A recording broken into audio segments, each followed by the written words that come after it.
আসসালামু আলাইকুম। আপনাদেরকে গ্রিন ভ্যালি ভিডিওতে স্বাগতম। আপনারা জানেন যে আমরা বিগত ৪-৫ বছর ধরে গ্রাম পর্যায় থেকে আপনাদেরকে অথেন্টিক এবং নির্ভেজাল খেজুর গুড়টা সরবরাহ করে আসছি আলহামদুলিল্লাহ। তারই পরিপ্রেক্ষিতে আপনারা দেখতে পাচ্ছেন যে আমরা যে প্রত্যন্ত গ্রাম অঞ্চল থেকে আপনাদেরকে খেজুর গুড় সরবরাহ করে থাকছি। সেই হিসাবে আপনাদেরকে আমার গাছি কাকার সাথে কথা বলাবো। আপনারা জানতে পারবেন যে আমরা কি পরিমাণ গুড় এবং কেমন গুড় আপনাদেরকে সরবরাহ করছি।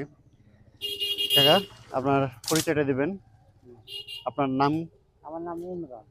ইমরান। কাকার নাম ইমরান আছে।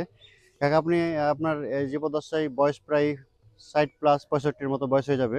আপনি কত বছর যাবত খেজুর গুড়ের সাথে জড়িত আছেন বা খেজুর আমি গুড় উৎপাদন করছেন? 25 বছর থেকে খাজুর গাছ লাগাচ্ছি। আপনার বয়স যখন ২৫ বছর তখন থেকে আপনি খেজুরের গাছ লাগান এবং তখন হ্যাঁ, থেকে খেজুর গুড় উৎপাদন করেন। হ্যাঁ, আচ্ছা, এখন আমরা করে যাচ্ছি। করে যাচ্ছেন এ পর্যন্ত। এই যে আমরা যে গুড়টা তৈরি করছি, আপনি যে গুড়টা তৈরি করছেন, এই গুড়ে কি কোনো ধরনের ভেজাল আছে? যেমন না, কোনো ভেজাল রং, নেই। চিনি, না, ফিটকিরি, কেমিক্যাল? কিচ্ছু দেওয়া নেই।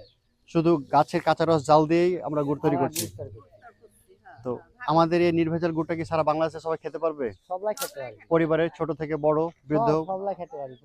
ছোট থেকে বড় পর্যন্ত খেতে পারি। তাদের স্বাস্থ্যের কি কোনো ধরনের প্রবলেম দেখা দিবে কি এই গুড় না, খেলে? না, কোনো প্রবলেম নেই। তার মানে আপনি নিজে থেকে এই রস সংগ্রহ করেন, এর গুড় নিজে তৈরি করছেন, এই গুড়ে কোনো ধরনের ভেজাল নেই।